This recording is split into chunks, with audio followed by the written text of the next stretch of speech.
मोठी बातमी आहे। सिंचन घोटाळ्यामध्ये अजित पवार यांना फडणवीस यांच्याकडून क्लीन चिट मिळाल्याची माहिती आहे। सिंचन घोटाळ्यामध्ये दादांची थेट भूमिका नसल्याचा निर्वाळा त्यांनी दिलेला आहे। तर फडणवीसांच्या क्लीन चिटमुळे अजितदादांचा जीव भांड्यात पडल्याचं पाहायला मिळत आहे। सिंचन घोटाळ्याचे आरोप अजित पवारांवर झालेले होते आणि त्यानंतर आता फडणवीस जे भाजपचे राज्यातील एक मोठे नेते आहेत त्यांनीच अजितदादांना क्लीन चिट दिल्याचं दिसतंय।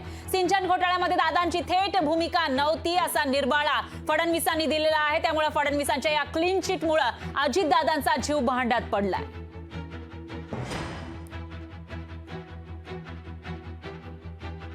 अजित पवारांचं नाव वारंवार सिंचन घोटाळ्यामध्ये घेतलं जात होतं, त्यांच्यावर आरोप केले जात होते आणि त्याच पार्श्वभूमीवर आता सत्तेत सामील झालेले अजितदादा यांना फडणवीसांनी क्लीन चिट दिल्याचं पाहायला मिळतंय।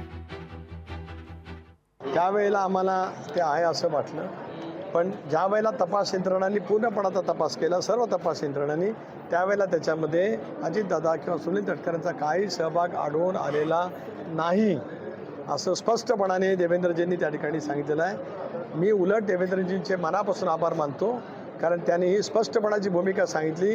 ही चौकशी होऊन सुद्धा 7-8 वर्ष झालेली आहे, त्यामुळे याच नावाखाली बदनाम करण्याचा जो प्रयत्न केला जातो तो किती विफल आहे ते आपल्याला त्या ठिकाणी त्यानिमित्ताने पाहायला मिळालं। जे काही आरोप झाले त्याच्यामध्ये काहीही तथ्य नव्हतं आणि हेच देवेंद्र फडणवीसांनी त्यांच्या मुलाखतीमध्ये मान्य केले की तपास यंत्रणांना या सर्व सिंचन घोटाळा ज्याचा उल्लेख केला जातो त्याच्यामध्ये अजितदादांचा कुठेही हात असल्याचं आढळून आलेलं नाही, सहभाग असल्याचं आढळून आलेलं नाही आणि म्हणूनच एकदा एखादा व्यक्ती त्याच्यामध्ये निष्कलंक आहे हे सिद्ध झाल्यानंतर त्याच्या सोबत त्याला घेण्याला कुठलीही अडचण राहायचं कारण नाही आणि म्हणूनच आज आम्ही त्यांच्या सोबत आहोत असंच देवेंद्र फडणवीस म्हणाले।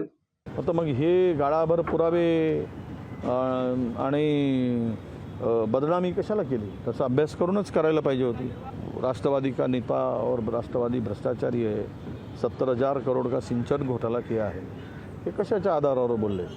लोकांची बदनामी करायचा अधिकार यांना आहे का?